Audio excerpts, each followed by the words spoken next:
All right, here we go. It's a brand new Flyers Daily for the 13th of November, 2024. Flyers Daily, as always, presented by Ticketmaster. Make more memories live.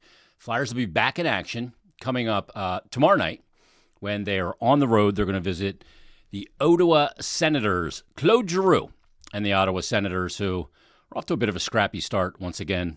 Through 14 games, a record of 7-7, +4 in goal differential, 5-5 in their last 10. They did win their last one. We'll see if they have another game, actually, before they face the Flyers coming up on Thursday. So it's the Flyers and the Sens on the road. Then the Flyers will come home for 5 straight games. That'll be Buffalo coming up Saturday at Wells Fargo Center. It'll be Colorado on Monday. Carolina. Flyers will look to exact a little revenge after Carolina got that game won in the final 29 seconds when the Flyers took them on down in Carolina last week. Then Chicago. We'll see Connor Bedard in Philadelphia on Saturday the 23rd at 1 o'clock. Always one of those days you want to see certain players in person. He's one of the guys you want to see in person. And the Vegas Golden Knights on the 25th will wrap up the 5-game homestand. First matchup against Vegas this year. Flyers went 1-1 against Vegas last year. That game's on Monday the 25th. And then the Flyers play Nashville the night before Thanksgiving on the road. Then they'll come home for Thanksgiving and be at Wells Fargo Center for Black Friday on 1 o'clock on the 29th. And they'll wrap up the month against the St. Louis Blues on that Saturday. That'll be a back-to-back Friday, Saturday, Black Friday and Saturday, Rangers and then the Blues. And as I said in yesterday's episode, I think that'll be a really good opportunity at that point in the season, just after Thanksgiving, to kind of go, okay, we can make some determinations on what, at least at that point, you definitively have with this Flyers team. Right now, I don't think we can make any definitive statements 16 games in on a team that's been a bit on the yo-yo of some really subpar play, especially offensively, to playing some pretty good games against some pretty good teams. You beat San Jose. Yeah, they came back from being down 3-0 in the game and got it tied, but ultimately you ended up winning it in the shootout. And that also, by the way, was the third shootout game in a row for the Flyers. And this season, they're 3-1 in the shootout in 4 tries already this season, just 16 games in. A quarter of their games have gone to the shootout. Another game, the Edmonton game, went to overtime where they lost that game on the Leon Draisaitl goal in overtime. But 5 overtime games, 4 shootouts, 3 shootout wins. You'll take it. This team needs to get some regulation and overtime wins as well, though, because that's a tiebreaker. That's important. If we get to that point, that may loom to be very important. So the schedule will commence coming up on Thursday, but I thought in this episode would be a good time to do a couple of things. First of all, kind of state of the team right now, and let's look at a lot of the key players and kind of go stock market. Is the stock pointing up? Is the stock flat? Is the stock pointing down based on the start of this season? And we base it on where we thought those players would be based on last year, where they are in their development, how they're being deployed, all of those things. Whose stock is way up? Whose stock is just kind of where it was? And whose stock is maybe pointing down? So let's get into it. We start right at the top of the lineup. We'll start with Travis Konecny. He signs that big contract in the offseason, and we're going to focus in on a couple key players, Konecny being one of them. Konecny signs the 8-year extension, and you always wonder how that extension will affect a player because he's now set for life. Financially, he knows where he's going to be. He's going to be here, and he's in the prime of his career. Through 16 games so far, he's actually off to a better start than he was last year. 16 games played, he's got 8 goals, 9 assists, 17 points, so more than a point per game. He is a -7, which is not as good as last year. He's averaging more ice time at 21.06. He's got 5 power play goals through 16 games so far this season. And he's got 1 power play assist and a shorthanded goal. And his shooting percentage is 18.6% on 43 shots. That's Travis Konecny this season. The only number you don't like there a little bit is that -7, but that speaks to look, plus minus, it's an individual stat, but it's also a team stat, probably more of a team stat. And that speaks to how the Flyers have struggled to prevent goals 5-on-5. They've been so good on the PK, but 5-on-5 has been the struggle, and that's where that -7 for TK is coming from. So let's kind of compare that side by side to last year, the first 16 games for Konecny. As I said, he's off to a better start. In 16 games last year when he began the season, he had 10 goals, 4 assists for 14 points. So 3 more points, and he's got 2 less goals. So 8 goals, 9 assists this year, 10 goals, 4 assists last year.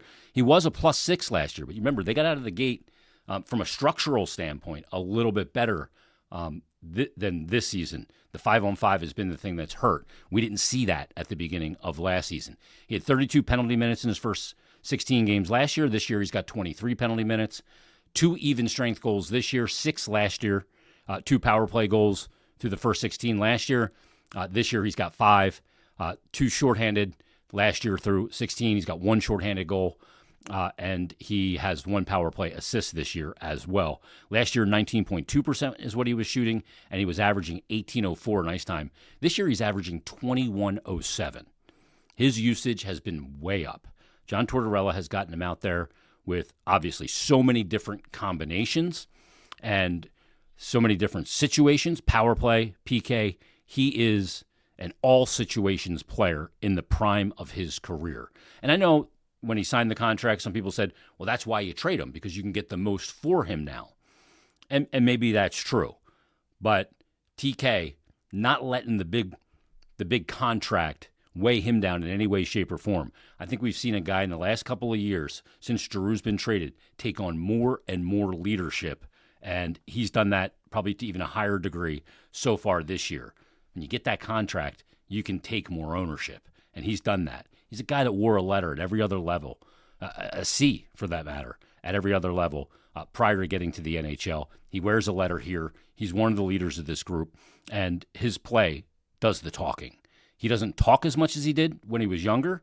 Still talks quite a bit, but he's reined that part in to not distract him from his game. So when you look at TK from a sheer standpoint of stock up, stock flat, or stock down, his stock's up. It absolutely is. He's been everything this team needs. He's been a guy that's gotten other players going, dragged other people into having some success on the ice by playing with him, and he's scored big goals as well. So TK, stock, way up. Let's go to Matvei Michkov. It's hard to tell what his stock is. We didn't have anything before this season. We thought he'd come in. Some thought he would come in and get 80 points right away, right out of the gate. My assessment on where I thought he would be from a points perspective was about 63, 65. He's on pace to blow that away. He's played in 14 of the 16 games. Got 5 goals, 7 assists, 12 points. He is a -6 in those 14 games, averaging 17.42. Obviously, he doesn't kill penalties, so has his minutes down in comparison to Konecny. But John Tortorella does get him out there with a lot of different combinations and a lot of different situations, and will double him at times. He's got 3 power play goals, 5 power play assists, 20% shooting percentage on 25 shots. I'd like to see him shoot a little more, to be honest with you. But he's got to get to that spot to shoot it.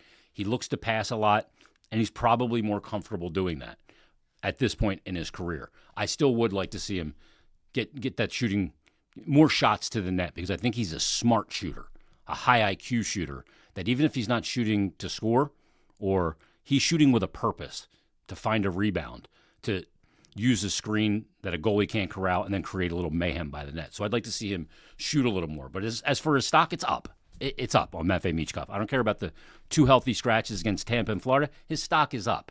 And I don't know that his stock's going to go down. Look, if he keeps on this pace, he's going to end up about a 70-point player this season, which is pretty damn impressive for a 17-year-old jumping into this league. Our next guy is Owen Tippett. 16 games played, 3 goals, 6 assists, 9 points, -9 on the year, 18.07 in ice time. He does not have a power play goal. He's got 4 power play assists. His shooting percentage is abysmal. It's 5.9%. He leads the team in shots on goal at 51. He led them last year. His shooting percentage is not going to be up in the high teens like Konecny's. He's not that type of shooter. And he's going to shoot volume as well. But Owen Tippett, after what was a pretty sleepy start, he gets his first goal in that, and Sean Couturier has got that net front screen. It's kind of a lackluster goal. The 2 he scored since have been really good. The shot that he scores against Carolina, and then the backhand roof on Andrei Vasilevsky over the right shoulder was a really fantastic goal. I think he's coming into his own now, starting to see a more assertive player. I thought we saw him at times against San Jose try to dominate the shift. I'd like to see more of that, as I know everybody would. Again, I still don't think he knows how good he is, how much of a physical talent he is, but we're starting to see some confidence come with him. As far as his stock, it's probably flat because of the last couple of games. Had he not had some production in the last couple of games and looked like he's getting back to that gear, it probably would have been slightly down. But he's an important part of it here for the Philadelphia Flyers. All right, the next player. Let's look at Sean Couturier. Because Couturier, if we go back to October 15th, in that game against Edmonton, he played under 10 minutes in that game against Edmonton. Last year against Edmonton, when they held Connor McDavid without a shot in the one Oilers game at Wells Fargo Center, he was out for 21 of 24 shifts against Connor McDavid. Now, he's coming off that surgery, a core surgery, which we talked about. But of late, since that Edmonton game, maybe a couple of games after that, maybe it was actually the game on Tuesday the 22nd against Washington, where his minutes started to increase. We saw a game the other day, the Florida game. He played 24 minutes in that game against a team in Florida that comes at you in waves and can really make it difficult on you. And he's looked really good. The way he's defending with the stick in the neutral zone and the D zone, his lack of foot speed doesn't seem like it's been a problem in the offensive zone because the line mates that he's with, Tippett and Konecny right now, have complimented him very well. So if I look at his stock from the end of last year, where it was way down, to where it is now, it's slightly up. He's playing good hockey, and he's doing those little things. He's up to averaging 17 minutes and 40 seconds of ice time. He's a -4 on the season for a guy that plays all situations. Shooting percentage a little low, 9.1% on 33 shots. But he's also looking to get Konecny and Tippett to generate more of the goal scoring in the offensive zone, as he's usually third man high and kind of getting back to defend if there's a turnover. But I would say Couturier right now, his stock is slightly up. We're kind of going in order of where the players are in relation to points this season. Couturier's got 8 points, 3 goals, 5 assists.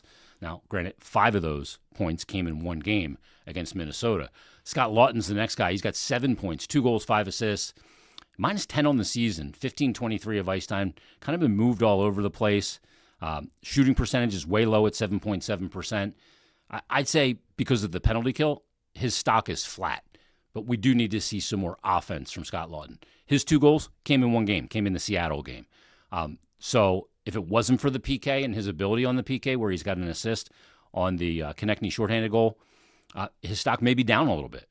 But right now, we'll call it flat for Scott Laughton. Joel Farabee, this is another guy. It's been a conundrum this year. In the beginning of the season, I didn't think that Farabee was really on his game. But of late, and certainly the last 3 or 4 games, he looks like he's found his game. Farabee in 16 games, 3 goals, 4 assists. He's missed a couple of wide open nets too.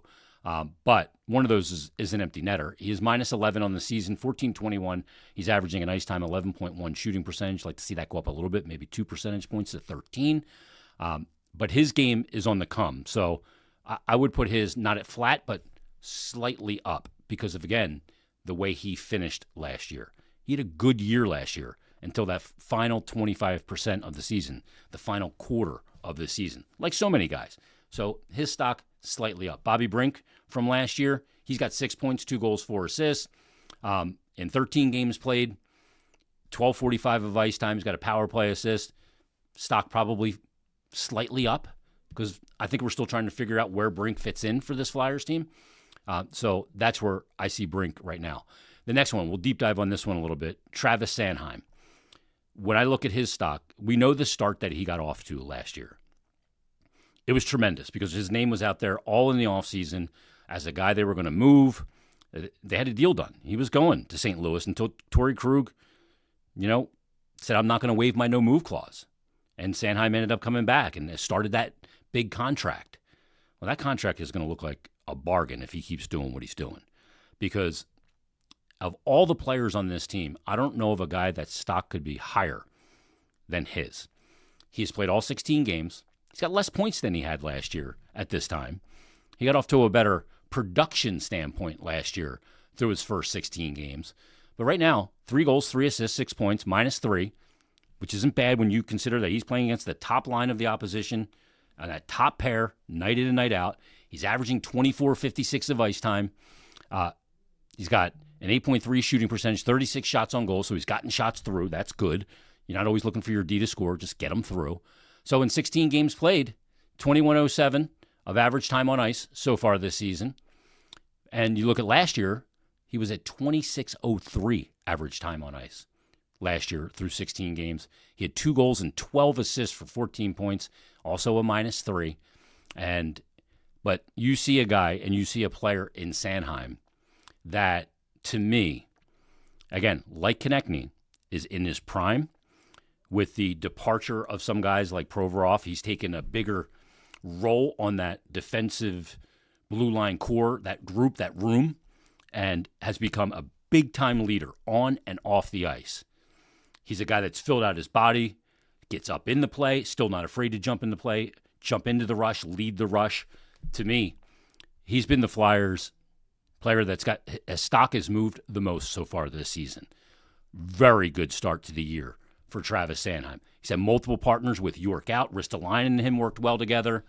I thought he and Andre worked really well together in the game against San Jose. So we'll see where this goes for those two. But Sanheim's off to a great start, and it doesn't seem to matter who he's playing with or what side of the ice he's on. Which brings me to an email that we got from Kenneth Kirsch. He said, "Good Friday to you." He sent me this last Friday. Nice to get a few wins. He said, "I can't stand Boston, so it was great to finally beat them on their home ice back in that week when they did." He said, "I wanted to get your take on the play of Sanheim as well as Andre." He said, "Let's start with Sanheim. He's flying up and down the ice, defending well. I've noticed he is back to playing on his natural left side. He's been back and forth since this email came in." He said, "Risto's been equally as good. Do you feel having Risto as a safety valve in the back has freed up Sanheim to play more offensive? That combined with playing on his natural left side, do you change this pair once York returns and keep them together because of how they complement one another? Regardless, it will be interesting to see what Torts does once York returns, especially when adding Andre to the equation." Yeah, this is the big question. What are they going to do when Cam York does come back? Does he go right back with Travis Sanheim? Does Travis Sanheim stay with Emil Andre and Cam York maybe goes on to the second pair with a guy like Jamie Drysdale when he comes back? I don't know. We'll see how they deploy this. And Andre, speaking of stock, it's way up. He has been far beyond what any of us thought he was going to be at this point this quickly. Now, he's got to sustain it. It's still a small sample size of 8 games this year. But Emil Andre, he just makes stuff happen, man. He's just all over it out there. So far, Andre in 8 games, 2 assists, 17:59 in ice time. His last game, he played 24 minutes. You can tell by looking at him. The guy, he's got it. He's there. He's an NHL player. So, like Sanheim, whose stock is way up, Emil Andre's stock is way up. Garnet Hathaway, stock is up. Ryan Poehling, been a little uneven for Poehling, so I would probably call it flat. Doesn't have a goal in the year, but does have 6 assists. Obviously, Morgan Frost, stock is down. 1 goal, 5 assists. Has missed some wide open nets. He's got to find it. Nick Seeler, stock, nothing changes with Nick Seeler, so I don't know if the stock's up or down. But you're getting exactly what you expect from Seeler, and it's good. Drysdale, he's had some games where he's figured it out a little bit, and he's had some games where he hasn't. He's had some bad giveaways and some bad decisions. We'll see where it goes more going forward. Probably flat on the stock. Tyson Forster, probably a little below flat. Probably a little pointing down. 2 goals, 1 assist so far this year. Hasn't been as good defensively. It's cost him some, certain spots in lines, getting moved up and down a little bit. So we'll see. Ristolainen, I think his stock is up. I think he's been really good so far this year. Zamula, stock's been down. Anthony Richard, it's 3 games, but he's been good so far. Noah Cates, missed a bunch of games. I just wish he could score more because he does everything, so many little things well. So it's maybe hard to kind of get a gauge on his stock. If we gauged him against 2 years ago, his stock would be down. If we gauge him against last year, it's probably slightly up. The goaltending, Sam Ersson, his stock is up. 5 wins. 5-2-2 is the record. 2.7 goals against average and a .902 save percentage. Ersson, and those numbers, I think, aren't even indicative of how good he's been. Ersson's been really good. And he's going to have to keep it up. He's going to get the bulk of it. When you look at, in the NHL, active goaltenders with shootout save percentage. Now, Ivan Fedotov's at the top right now because he's got 1,000. He only did one shootout. But Sam Ersson, fifth in the NHL right now, in active shootout save percentage. He's been a big part of that equation for Sam Ersson to be so good in the shootouts. When you look at Ersson overall this season, you just see the swagger that he brings to the entire group. He's been very good. His save percentage at .902, there's a couple guys with really lofty save percentages right now in the NHL. He's at 17th in the NHL. He's right in the middle of the pack. Well, it's not really the middle of the pack because there's about 50 guys or more that have played so far this season in the NHL. So, well, way more than that. Probably more like 75, 80 guys have played in at least a game. So Sam's been good. Stock is up on Sam Ersson. All right, let's get to one more email. This comes from Franklin Cornstalk. Love your podcast. Very informative. Thanks for the data. My concern is always goals for, goals against. Each year they struggle. Not sure if this plays into that, but for the life of me, I don't understand the Flyers. Struggling to enter the zone with any efficiency, or more so during the power play. I watch other games, and I always question why the Flyers can't play this way. Why do they back off an approaching unit to the point that they seem to allow others to enter the offensive zone and set up? He said recently, maybe the Detroit game I watched, as defensively a Flyer, instead of attacking the puck carrier at the blue line, he backed up all the way to the face-off circle. Well, it definitely wasn't Detroit. They haven't played them. He said it was maddening as the opponent then put the shot on goal. Meanwhile, I'm screaming, step up, stop the guy. Every game, they can't establish offensive territory and get outplayed in their own zone. What are they afraid of? Go Flyers. First of all, they're not a team that likes to give up the offensive zone. John Tortorella calls it surfing forward, moving forward, attacking the puck carrier. So they do try and defend their blue line. I don't think that's been their issue, defending the blue line. I think once teams have got in, they have spent a lot of time in the offensive zone. And the Flyers spending a lot of time in their D zone. And they're spending a lot of time in their D zone because they're not able to sustain a lot of time in the offensive zone. The best way to defend is to be in the offensive zone. So they are an aggressive team that defends the blue line. Now, certain players in certain situations, you got to back up because you don't want to get turned. And you got to maintain a gap to angle guys outside. If a guy gets in the zone and gets a shot on goal, who gives a crap? If it's a clear-sighted shot from some distance, who cares? I don't care if that's a shot on goal. It doesn't mean anything. So I don't agree that they're a team that backs off others when defending the blue line, in particular off the rush or even through a structured neutral zone forecheck. That's number one. As far as obtaining the zone, that's been an issue. Their success on the power play has come when they've won draws and could set up right away. They do need to get into the zone, get established, and figure out who, the couple of options of guys that are going to lead that play into the zone to get you set up. Power play has been much better. But we're seeing in the last couple of games that they're attacking more in waves. And you're seeing more offensive zone time. You're seeing higher shot totals.